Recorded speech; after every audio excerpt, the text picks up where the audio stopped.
I've seen people work 10 years straight, receive their salary punctually every month, pay all their bills responsibly, and end up exactly at the same financial point where they started.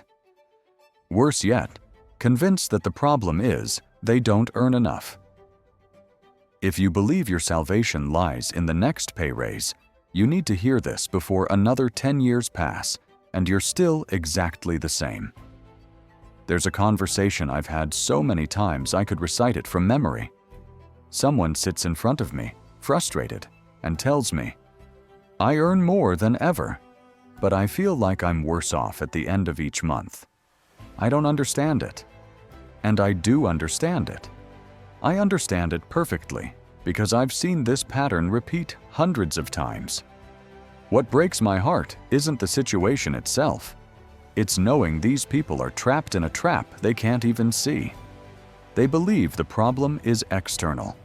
Inflation, taxes, the cost of living.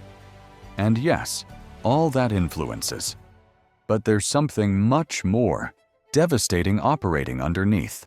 Something that's completely under their control, but that nobody taught them to identify. Throughout all these years, I've learned something fundamental. The money that enters your life doesn't determine your financial future. What determines your future is what percentage of that money you manage to retain. And there lies the problem nobody wants to admit. I met a guy named Marcos a few years ago. He worked in sales, earned about 1,900 euros net. He lived in a shared apartment, paid 450 in rent, had reasonable expenses. He didn't save much, but he wasn't living in debt either. 2 years later, I ran into him again. He had changed companies. Now, he was earning 2,500 euros, 600 euros more per month. I asked him how he was doing with the extra money. He looked at me and let out a bitter laugh. "It's incredible. I earn 600 euros more, and I still can't save anything." We sat down to review what had happened. The answer was devastatingly simple. He had moved to an apartment by himself, 250 euros more in rent. He bought a car on installments because now he could afford it, 180 euros monthly. He started eating out more often, buying clothes more frequently, not watching prices as much when he went out. Small things, nothing dramatic. But when we added everything up, those 600 extra euros had completely disappeared, absorbed by a slightly better lifestyle that he now needed to function. He wasn't better off than before. He just spent more. This is the most accepted lie of the modern financial world. When I earn more, I'll be able to save. We've all repeated it. We've all thought the problem is the amount of money coming in. That if we only had 200 or 500 euros more per month, everything would be different. But the reality is brutal. If you don't save with what you earn now, you won't save when you earn more either. Because the problem was never how much you earn. The problem is that your expenses grow automatically at the pace of your income. Let me explain exactly how this trap works. Because it's so simple, it seems like a lie that it catches so many of us. Your brain is programmed to seek comfort and avoid deprivation. When you earn more money, your mind interprets that surplus as available space to improve your life. And technically, it's right. You can improve your life. The problem is that you improve your life by increasing permanent expenses. You don't buy something once and that's it. You move to a more expensive place. You buy a car that brings monthly payments. You subscribe to services that charge automatically. Each of these decisions seems minor. 20 euros here, 50 there. But what you're really doing is raising your base spending level. And once you raise that level, going back feels like a failure, like an unbearable sacrifice. It's as if your financial life were a thermostat. Every time you earn more, the thermostat automatically goes up to keep the temperature at zero savings. You always spend just below what you earn, no matter how much that is. The consequences of living like this for years are silent but devastating.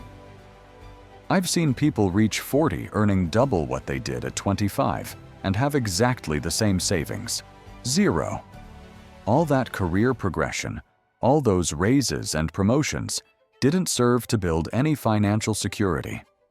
They only served to finance a more expensive lifestyle that they now need to maintain. They've become slaves to their own elevated expenses. And here comes the scary part.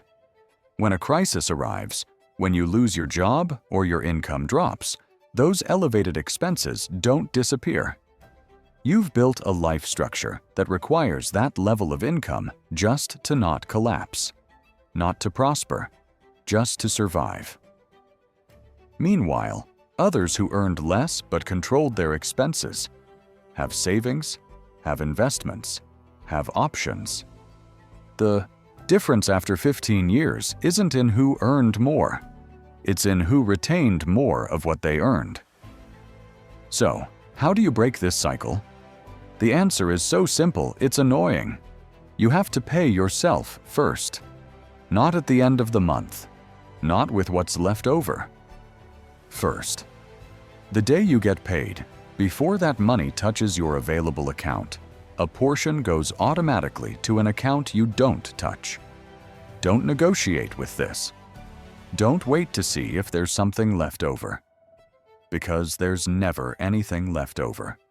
Available money always finds ways to be spent. Start with what you can. 10% if possible. 5% if you're tight. But make it automatic and non-negotiable. Because here's the truth nobody wants to admit. You can live on 90% of what you earn exactly the same as you live on 100%. The difference is imperceptible in day-to-day life. But in 10 years, that accumulated and invested 10% is the difference between having freedom or continuing to desperately depend on your next paycheck. I've seen this transformation too many times to doubt it.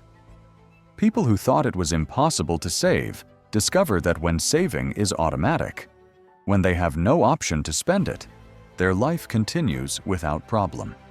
They adapt. And they look back a year later with 20 or 30 times more savings than they ever had. The next salary you receive is an opportunity. You can let it evaporate, like all the previous ones, absorbed by expenses you'll forget in 3 months. Or you can capture a portion, protect it from yourself, and start building something real. The trap will still be there. Your brain will keep looking for ways to spend what you earn. But now that you see it, you can consciously decide not to fall into it. You don't need to earn more to start building your future. You need to retain more of what you already earn. That's the only equation that matters, and it's completely under your control. The question is, what are you going to do with your next paycheck?